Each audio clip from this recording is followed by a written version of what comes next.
Hai teman-teman Korean Zone, kali ini kita akan membagikan berita-berita terupdate di dunia K-pop.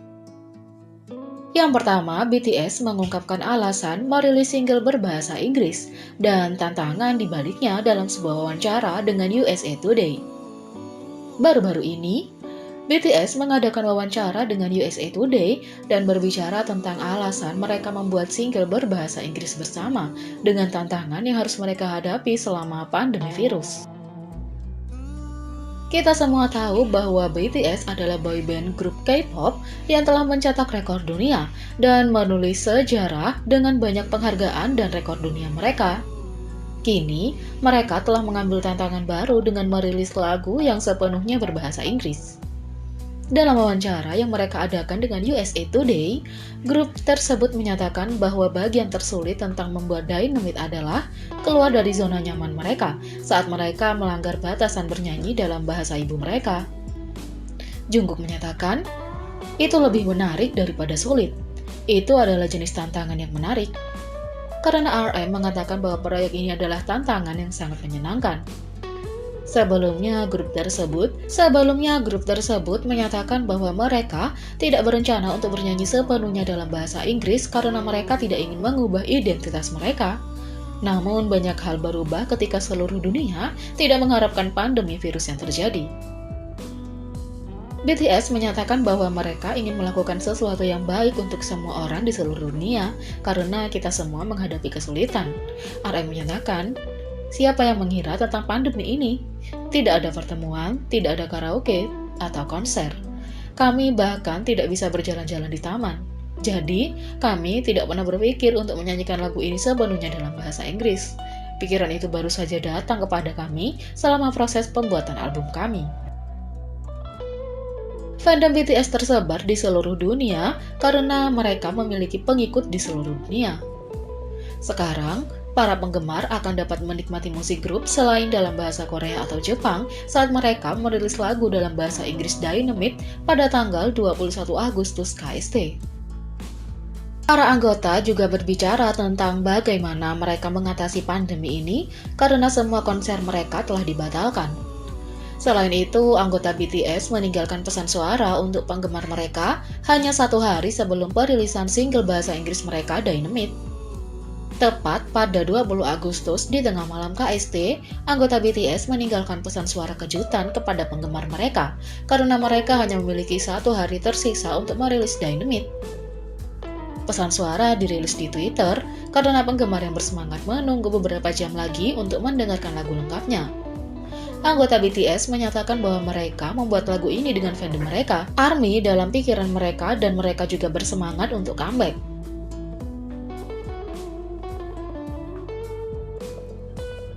Berita yang kedua, kontroversi muncul setelah Joy Red Velvet terlihat mengenakan kaos bertuliskan "We Should All Be Feminist". Ada kontroversi atas anggota Red Velvet Joy setelah dia memposting serangkaian foto di Instagramnya. Dalam rangkaian foto tersebut, Joy terlihat mengenakan kaos sederhana di balik jas abu-abu. Ini terlihat sebagai foto dari hari ketika Joy dan Seulgi sebagai duta untuk Hari Langit Biru untuk Semua yang berlangsung pada 7 September dan merupakan hari untuk mempromosikan udara bersih di Korea. Persoalan yang dimaksud adalah ketika seorang netizen menyadari bahwa Joy mengenakan kaos feminis yang bertuliskan, "Kita semua harus jadi feminis". Netizen memposting di komunitas online foto-foto ini bersama dengan foto kaos Dio saat kontroversi memuncak. Postingan tersebut menyatakan Joy bersikap egois karena t-shirt yang dapat mempengaruhi grupnya Red Velvet saat mereka berpromosi.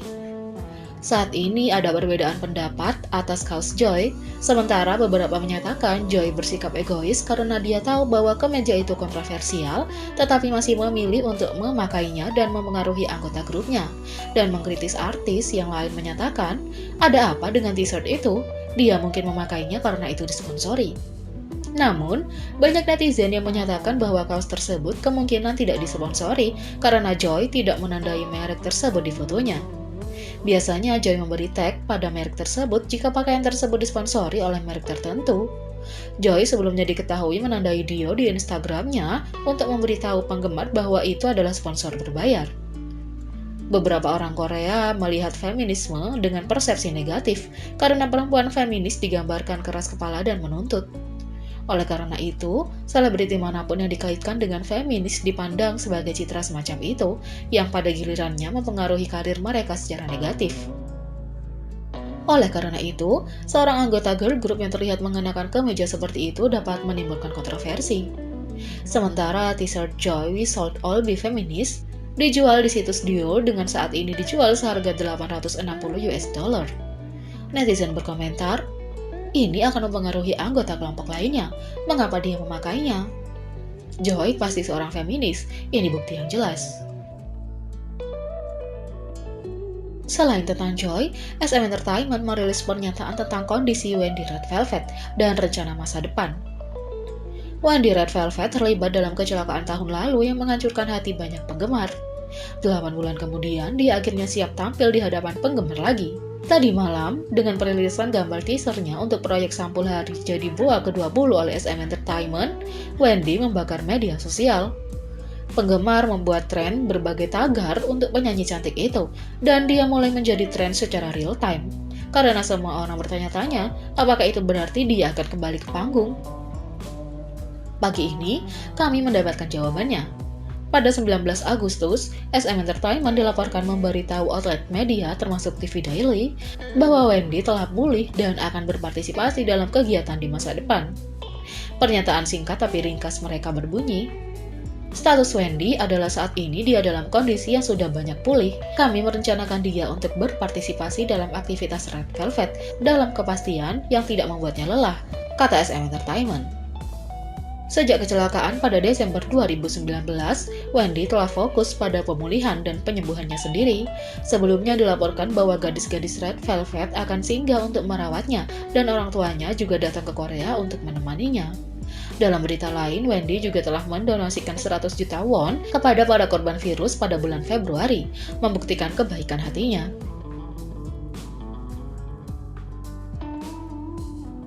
Berita yang ketiga, netizen mengatakan bahwa SM Entertainment benar-benar taman bunga dengan jajaran artis paling tampan. Kita semua tahu grup idola K-pop semua memiliki anggota yang bertanggung jawab atas visual grup.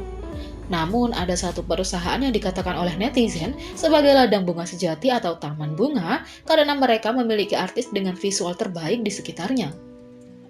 Baru-baru ini, seorang netizen memposting di komunitas online yang mengatakan, seperti inilah bidang bunga yang sebenarnya.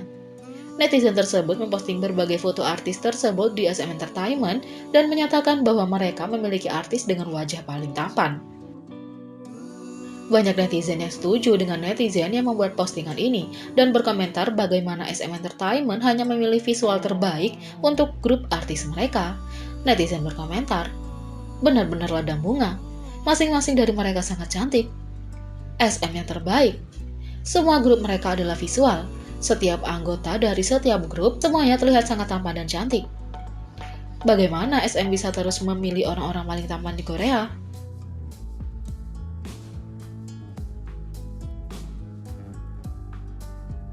Berita yang keempat adalah Jokwon 2AM menceritakan kisah seram tentang hantu di gedung JYP Entertainment. Pada episode 19 Agustus, orang asing Korea Selatan, Jokwon, mengungkapkan ada hantu yang menghantui ruang latihan di JYP Entertainment, dan trainee label serta artis sangat menyadari fenomena paranormal tersebut. Dia mengungkapkan, ada cerita menakutkan yang turun dari artis JYP Entertainment generasi pertama, termasuk Rain dan Lim Jung-hee. Ada hantu bocah laki-laki di JYP. Ada tangga ke ruang bawah tanah dan semua orang jatuh di sana. Aku juga jatuh. Sekali, dan Sunmi harus memanggil ambulan untukku. Dia melanjutkan, seorang trainee yang bisa melihat hantu datang ke perusahaan. Suatu hari, dia melihat ke tangga dan mulai tertawa. Aku bertanya padanya nanti apa yang terjadi, dan dia berkata, ada seorang anak kecil yang sedang duduk di sana dengan kaki menggantung di tepi. Peserta pelatihan melihat seorang anak laki-laki. Ku dengar lokasi gedung itu dulunya adalah kuburan.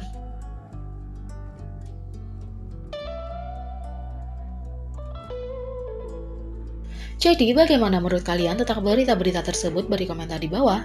Klik subscribe, like, share, dan klik lonceng. Mari kita sama-sama jadikan channel ini berguna bagi K-popers Indonesia. Sekian video kali ini, sampai jumpa lagi.